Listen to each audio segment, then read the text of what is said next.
Bismillahirrahmanirrahim. Assalamualaikum warahmatullahi wabarakatuh. Innal hamdalillah nahmaduhu wa nasta'inuhu wa nastaghfiruhu wa na'udzu billahi min syururi anfusina wa min sayyiati a'malina. May yahdihillahu fala mudhillalah wa may yudhlilhu fala hadiyalah. Asyhadu an la ilaha illallah wa asyhadu anna Muhammadar Rasulullah. La nabiyya ba'dah. Amma ba'du. Segala puji bagi Allah Tuhan semesta alam, yang mana Allah Subhanahu wa taala telah menciptakan 7 lapis langit tanpa adanya tiang dan menciptakan adanya 7 lapis bumi tanpa adanya gantungan. Shalawat serta salam marilah kita junjungkan kepada Nabi kita Muhammad sallallahu alaihi wasallam. Mudah-mudahan kita adalah umatnya yang senantiasa mendapatkan syafaatnya yang dijanjikan di hari akhir nanti oleh Nabi Muhammad sallallahu alaihi wasallam. Pada kesempatan kali ini, saya di sini sebagai perwakilan dari Direktorat Keuangan dan Anggaran untuk memenuhi video dakwah yang diadakan setiap tahunnya. Dan pada kali ini saya akan membahas tentang pentingnya istighfar dan taubat untuk mencari rezeki. Di antara hal yang menyibukkan hati kaum muslimin saat ini adalah mencari yang namanya rezeki. Dan menurut pengamatan, sebagian besar kaum muslimin saat ini yang sedang galau bahwasanya ketika mereka berpegang teguh dengan Islam, rezeki mereka akan berkurang. Akan tapi itu adalah salah. Karena sebenarnya Allah dalam Al-Quran telah mengatur hal tersebut, bukan hanya mengatur bagaimana cara na'budu ilallah, cara bagaimana kita beribadah saja, akan tapi bagaimana caranya kita sukses di dunia maupun di akhirat. Contohnya dalam hal baik atau jual beli. Penjual seringkali memikirkan cara-cara yang kurang baik, seperti misalnya mengurangi berat dari barang dagangannya, kemudian menjual barang-barang yang kurang baik untuk mendapatkan keuntungan yang lebih. Akan tapi dengan cara seperti itu, jika suatu saat ketahuan, bisnis dia akan berhenti. Makanya Allah mengajarkan berjual beli dengan cara yang baik dan benar, yaitu dengan yang halal, menjual barang-barang yang halal dan dengan cara yang baik dan benar, sehingga bisnis itu akan berjalan secara jangka panjang dan memenuhi kebutuhan penjual tersebut.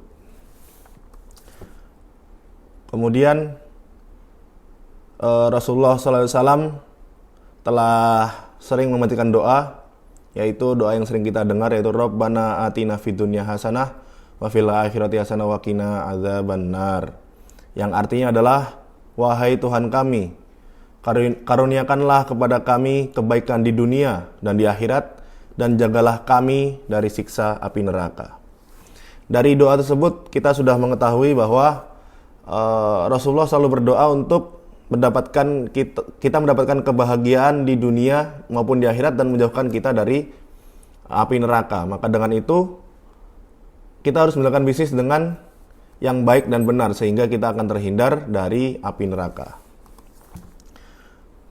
Jamaah yang berbahagia, di antara sebab terpenting diturunkannya rezeki adalah kita sering beristighfar atau memohon ampun kepada Allah Subhanahu wa taala, dan juga seringkali introspeksi diri atau dengan cara taubat kepada Allah Subhanahu wa taala. Sehingga rezeki kita akan diturunkan oleh Allah sebagaimana hujan diturunkan ke bumi. Sebagaimana firman Allah di dalam Al-Quran surat Nuh yang berkata, Bismillahirrahmanirrahim, Fakultustaghfiru rabbakum innahu kana ghaffara yursilus samaa alaikum midrara wa yumditkum bi amwali wa banina wa yaj'al lakum jannatin wa yaj'al lakum anhara. Yang artinya adalah, maka aku katakan kepada mereka, mohon ampunlah kepada Tuhanmu. Sesungguhnya Dia adalah Maha Pengampun. Niscaya Dia akan mengirimkan hujan kepadamu dengan lebat dan membanyakkan harta dan anak-anakmu, dan mengadakan untukmu kebun-kebun, dan mengadakan pula dalamnya untukmu sungai-sungai. Quran Surat Nuh ayat 10-12. Yang dimaksud dengan istighfar di sini adalah sebagaimana dijelaskan oleh Imam Ar-Raghib Al-Asfahani dalam tafsirnya, yaitu meminta ampun dengan disertai ucapan dan perbuatan, bukan sekedar lisan semata. Yang di sini diartikan bahwasanya kita juga selain ketika kita melakukan dosa, kita jangan hanya mengucapkan istighfar ya, astagfirullah, kan, tapi kita menghindari perbuatan itu untuk selanjutnya. Kita harus introspeksi diri dalam perbuatan-perbuatan kita sehingga dosa tersebut tidak akan terulangi. Bukan hanya dengan lisan saja, ya Allah ampunilah dosa saya, tapi setelah itu kita masih melakukannya. Seperti itu. Kemudian makna taubat sebagaimana dijelaskan oleh Imam Ar-Raghib Al-Asfahani adalah meninggalkan dosa karena keburukannya, menyesali dosa yang telah dilakukan, berkeinginan kuat untuk tidak mengulanginya, dan berusaha melakukan apa yang lebih baik sebagai gantinya. Kalau di organisasi ini seperti evaluasi di akhir gitu ya. Jadi kita harus mengetahui, misalnya kita melakukan dosa, kita harus meninggalkan dosa karena keburukannya. Kita harus mengetahui keburukan dari dosa yang telah kita lakukan. Kemudian yang selanjutnya adalah langkahnya adalah menyesali dosa yang telah dilakukan. Misalnya kita banyak sekali dosa-dosa yang sering kita tidak rasakan bahwasanya itu adalah dosa, yaitu seperti ghibah, atau ketika hari Jumat yang merupakan dosa tetapi sudah menjadi kebiasaan umat muslim di Indonesia. Ketika sholat Jumat adalah mengambil sendal orang.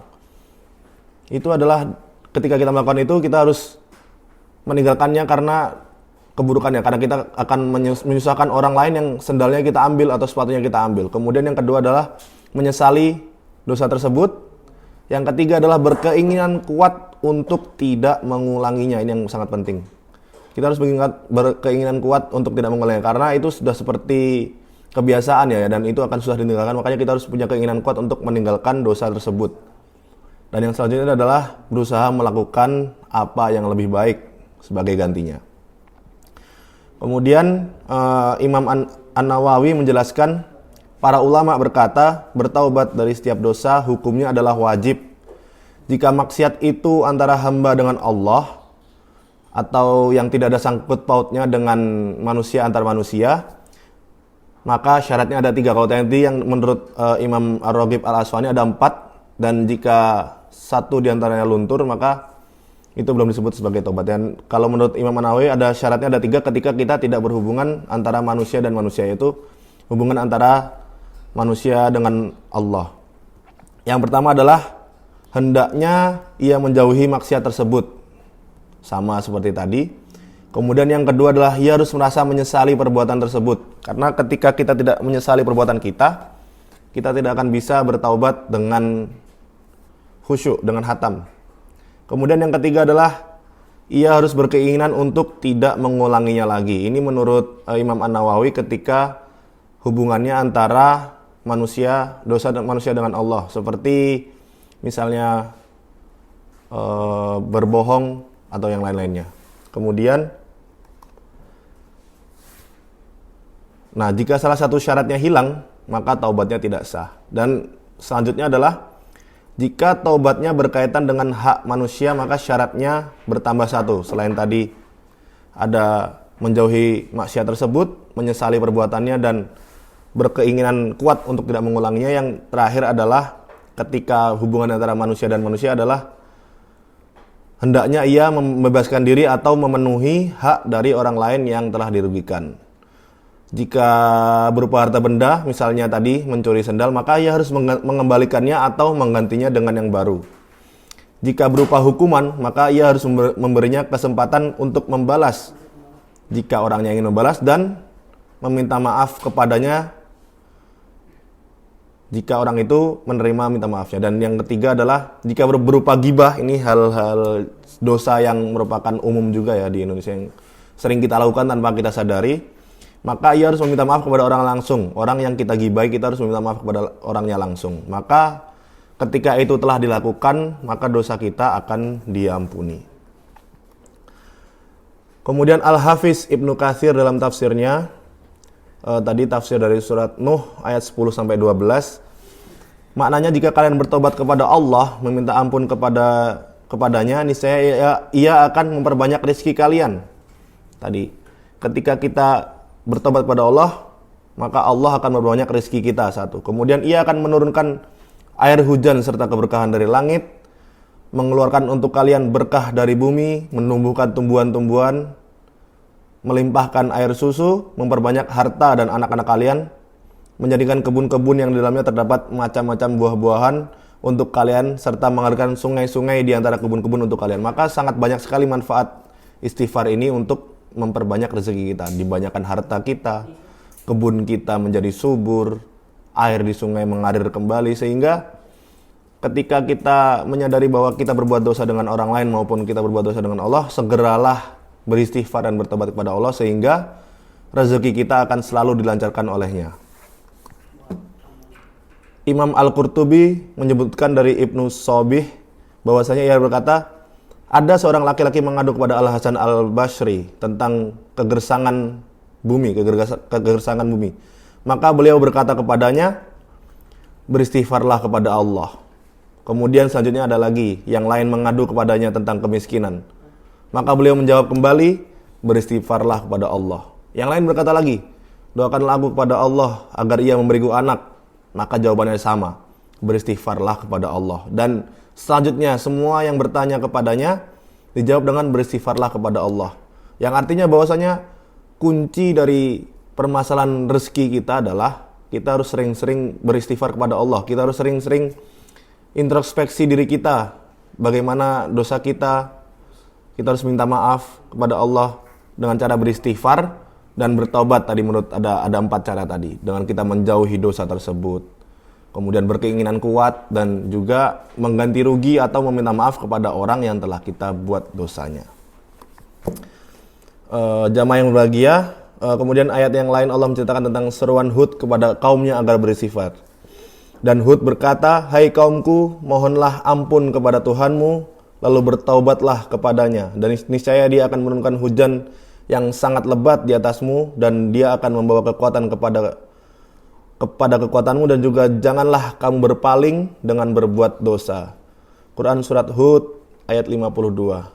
Di Quran Surat Hud ini pun dijelaskan bahwasanya kita harus sering-sering beristighfar kepada Allah, dan yang poin yang ditambahkan adalah dan juga janganlah kamu berpaling dengan berbuat dosa. Jadi setelah kita beristighfar, setelah kita meminta taubat kepada Allah, janganlah lagi kita berpaling dari Allah dengan berbuat dosa.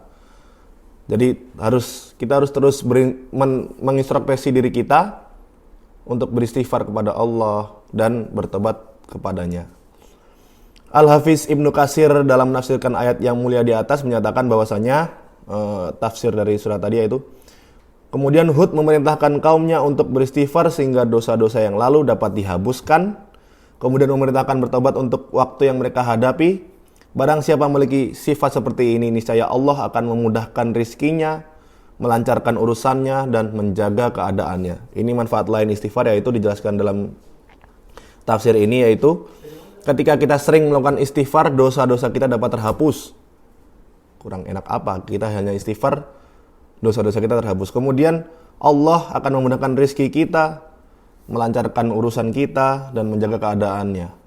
Jodoh dan lain-lain akan dipermudah oleh Allah Subhanahu wa taala. Jamaah yang berbahagia, saya mengajak diri saya dan teman-teman sekalian untuk senantiasa meningkatkan iman dan takwa kita kepada Allah Subhanahu wa taala dengan sungguh-sungguh.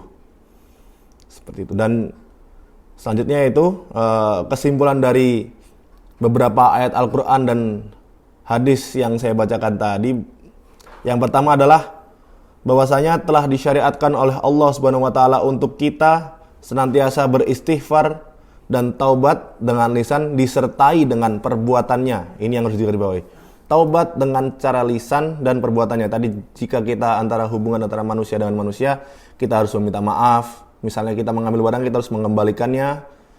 Atau ketika berupa hukuman, kita harus meminta maaf kepadanya dan mencari bagaimana jalan tengahnya.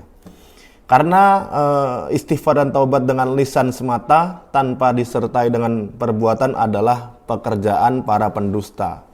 Hanya pembohong yang mengerjakan tersebut. Jadi kita ketika bertaubat dan beristighfar, kita harus melakukannya dengan cara perbuatan juga. Perbuatan kita juga harus dirubah.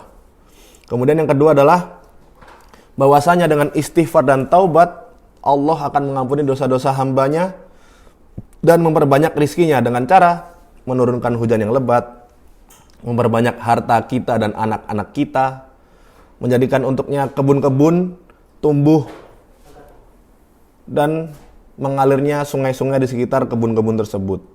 Jadi dengan istighfar dan taubat, Allah Subhanahu wa taala akan membukakan pintu-pintu rizki dan keberkahan baik dari langit maupun dari bumi. Sehingga tadi anggapan di awal bahwasanya ketika kita mengaitkan mencari rizki dengan agama itu akan mempersulit, itu sangat salah. Di sini Allah Subhanahu wa taala telah menjelaskan dengan jelas bahwasanya cukup dengan kita banyak beristighfar dan bertaubat dengan 4 cara tadi, Allah akan menghapus dosa-dosa kita dan memberikan kita banyak rezeki maupun dari langit dan bumi. Sehingga hal tersebut sudah sangat jelas bahwasanya kita harus mengaitkan diri kita dengan agama dalam hal apapun, mencari rezeki, beribadah dan lain-lain dalam hidup, sehingga hidup kita akan dipermudah oleh Allah Subhanahu wa taala. Berikut dakwah dari saya, usikum wa ya bitaqallah. Semoga ketika nanti ada yang salah dalam perkataan itu dari saya dan selebihnya adalah dari Allah Subhanahu wa taala. Semoga teman-teman semuanya dapat mengambil intisari atau ilmu dari yang saya sampaikan. Terima kasih. Semoga kita dapat bertemu di kesempatan yang lain. Wassalamualaikum warahmatullahi wabarakatuh.